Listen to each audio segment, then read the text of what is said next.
नमस्कार, आप देखें वंदे मातरम न्यूज़। आपका स्वागत है। जी हाँ, बात करते हैं खबर देश व दुनिया की। आपको बता दें, उत्तर प्रदेश जिला सहारनपुर खाताखेड़ी में एक प्लाट के अंदर अज्ञात शव मिलने के बाद महल्ले वासियों में मचा हड़कंप। आपको बता दें, महल्ले वासियों ने शव को देखने के बाद मौके पर दी पुलिस को सूचना।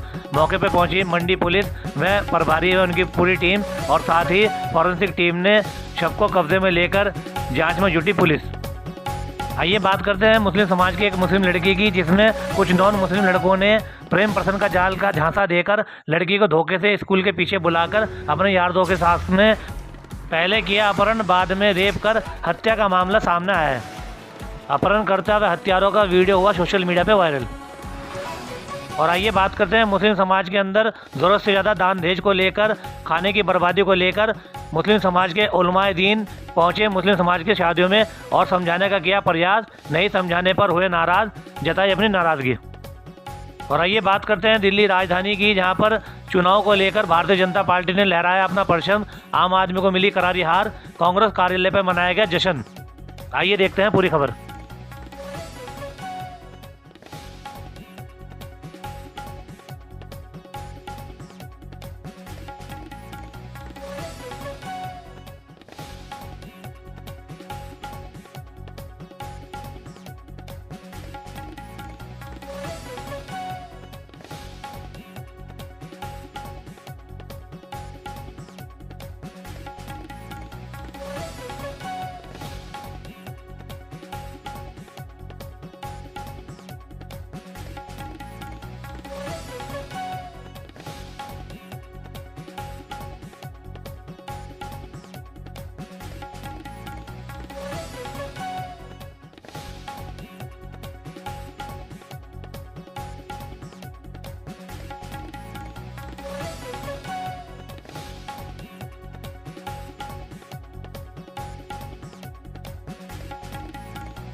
आजकल की वीडियो है, 3 गैर मुस्लिम लड़कों ने मिलकर के कॉलेज से बच्ची को बुलाया और उसको मार करके स्कॉर्पियो में ले गया। 3 दिन रेप किया और रेप करने के बाद उसके जिस्म को सरेआम ले आकर के फेंक दिया। आए दिन ये खबरें आ रही हैं।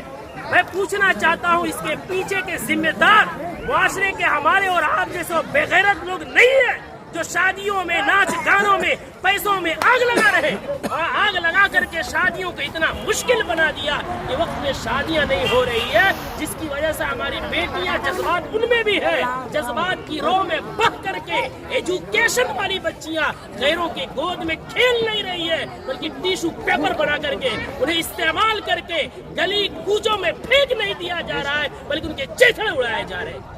इतने अदब एहतराम के साथ बार बार इसरार करने के बाद झुक करके, बाप कह करके, भाई कह करके, ईमान का हवाला देकर, इस्लाम का हवाला देकर, पूरी सोसाइटी के अदब पैमान का हवाला देकर के कहा गया, लेकिन फिर क्यों नहीं माने?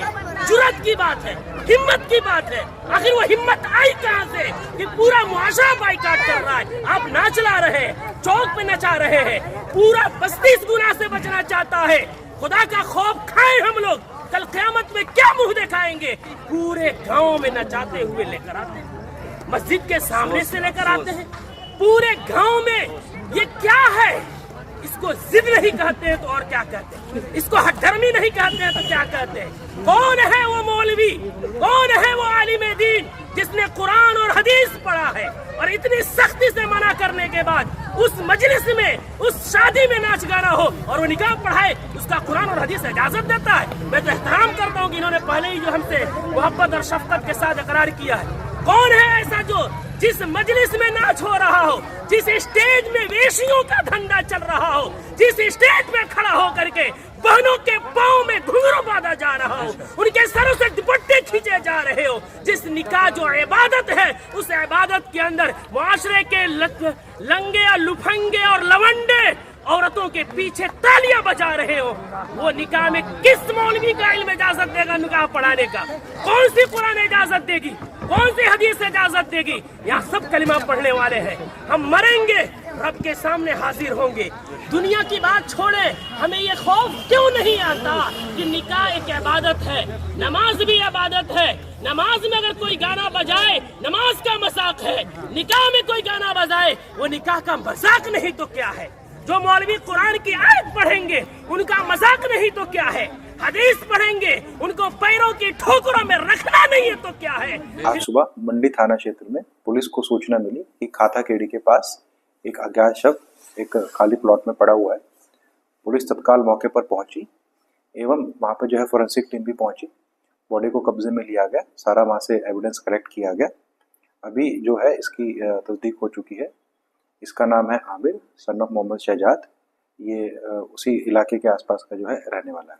क्या कुछ उम्र है और क्या प्रथम दृष्टि क्या लग रहा है किस वक्त? इसकी जो आयु है अभी जो प्रथम दृष्टा देख के लग रही है, अभी अभिलेख के साक्ष्य तो नहीं है, करीब पॉसिबली 18 से 20 साल के बीच की उसकी उम्र रही होगी। प्रथम दृष्टा जो है क्योंकि इसके गले पर भी जो है वो वार का निशान है और इसकी छाती पर भी, पेट पर भी कुछ घाव हैं, तो संभवतः ये जो है मर्डर ही लग रहा है। और इसमें इसके परिवार से तहरीर लेकर इसमें अभी सुसंगत धाराओं में अभियोग जो है पंजीकृत करके अग्रिम कार्रवाई की जाए। मैं ये कहूँगी कि बहुत बातें की गई कि मोदी जी, ट्रंप जी बहुत अच्छे मित्र हैं और मोदी जी ने ऐसे क्यों होने दिया? क्या हम अपना जहाज नहीं भेज सकते थे उनको लेने के लिए? इस तरह से क्या इंसानों के साथ बर्ताव किया जाता है कि उनको हथकड़ियाँ पहना के, बेड़ियाँ पहना के भेजा यहाँ पे? क्या विदेश मंत्री को जवाब देना चाहिए? हाँ, विदेश मंत्री को उनको जवाब देना चाहिए, प्रधानमंत्री जी को जवाब देना चाहिए। ये कोई तरीका है क्या?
नमस्कार। आज दिल्ली के चुनाव के नतीजे आए हैं और जनता का जो भी निर्णय है, जनता का जो भी फैसला है, उसे हम पूरी विनम्रता के साथ स्वीकार करते हैं। जनता का निर्णय सर माथे पर। मैं भारतीय जनता पार्टी को इस जीत के लिए बहुत बहुत बधाई देता हूं और मैं उम्मीद करता हूं कि जिस उम्मीद के साथ और जिस आशा के साथ लोगों ने उनको बहुमत दिया है, वो उन सभी उम्मीदों और आशाओं पे पूरा उतरेंगे। हमने पिछले 10 साल में जनता ने जो मौका दिया हमें, उन 10 सालों में हमने बहुत सारे काम किए। शिक्षा के क्षेत्र में, स्वास्थ्य के क्षेत्र में, पानी के क्षेत्र में, बिजली के क्षेत्र में और भी अलग अलग तरीके से लोगों को राहत पहुंचाने की कोशिश की उनकी ज़िंदगी में, और दिल्ली के इंफ्रास्ट्रक्चर को भी हमने सुधारने की कोशिश की। अब जो जनता ने हमें निर्णय दिया है, हम न केवल एक कंस्ट्रक्टिव ऑपोजिशन का रोल निभाएंगे, बल्कि हम समाज सेवा, जनता के सुख दुख में काम आना, व्यक्तिगत तौर पे जिसको भी जो ज़रूरत होगी, हम लोगों के सुख दुख में हमेशा काम आएंगे। क्योंकि हम राजनीति में कोई सत्ता के लिए नहीं आए, हम राजनीति को एक ज़रिया मानते हैं जिसके ज़रिए जनता की सेवा की जा सके, जिसके ज़रिए लोगों के सुख दुख में काम आया जा सके। वो काम हम करते रहेंगे और हमें आगे भी इसी तरह से जनता के सुख दुख में काम आना है। मैं आम आदमी पार्टी के सभी कार्यकर्ताओं को बहुत बहुत बधाई देना चाहता हूं। वो बहुत शानदार चुनाव लड़े, बहुत मेहनत की, उन्होंने बहुत कुछ सहा इस पूरे चुनाव के दौरान। उन्होंने बहुत शानदार चुनाव लड़ा, इसके लिए मैं उन सबको, सभी कार्यकर्ताओं को बहुत बहुत बधाई देना चाहता हूं। नमस्कार।